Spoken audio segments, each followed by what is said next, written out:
Assalamualaikum warahmatullahi wabarakatuh. Perkenalkan, nama saya Yesiana dengan NIM 21014041010151 dari kelas E Prodi Ilmu Komunikasi.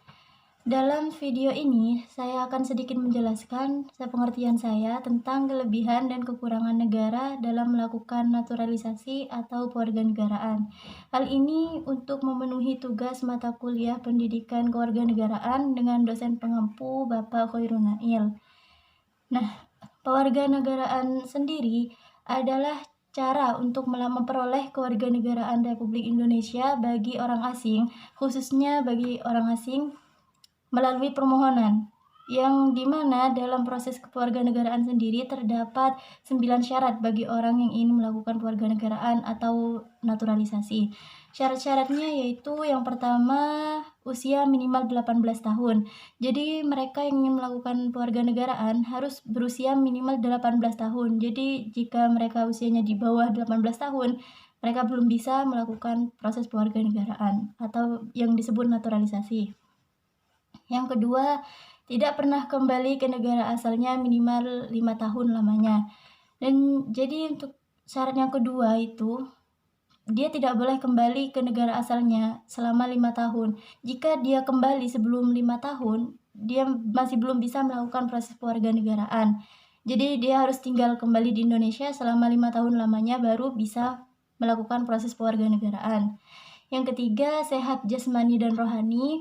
Yang keempat, bisa berbahasa Indonesia, karena penting bagi mereka yang melakukan naturalisasi atau kewarganegaraan untuk bisa berbahasa Indonesia, karena nantinya mereka kan tinggal di Indonesia dan mereka akan menetap di Indonesia. Jadi penting bagi mereka untuk bisa berbahasa Indonesia.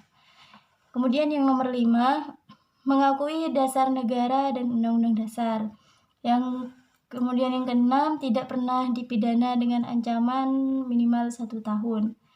Yang nomor 7, harus melepaskan kewarganegaraannya. Yang 8, harus memiliki penghasilan atau pekerjaan tetap. Yang nomor 9 dan yang terakhir, membayar kas atau pendaftaran kewarganegaraan.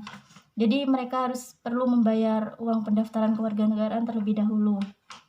Nah, jika berbicara tentang kelebihan atau keuntungan negara dalam melakukan kewarganegaraan, mungkin dapat memberikan keuntungan kepada negara apabila mereka yang melakukan kewarganegaraan memiliki kemampuan lebih. Dalam artian, mungkin orang itu pintar atau berbakat dalam bidang-bidang tertentu, semisal dalam bidang olahraga dan bidang lain-lain. Sehingga mungkin bisa mereka ikut andil atau menyumbangkan bakatnya, semisal ada kejuaraan, lomba, atau apapun itu yang mengatasnamakan nanti dia mewakilkan Indonesia. Mungkin itu untungnya bagi negara jika mereka yang dari luar mempunyai bakat-bakat tertentu.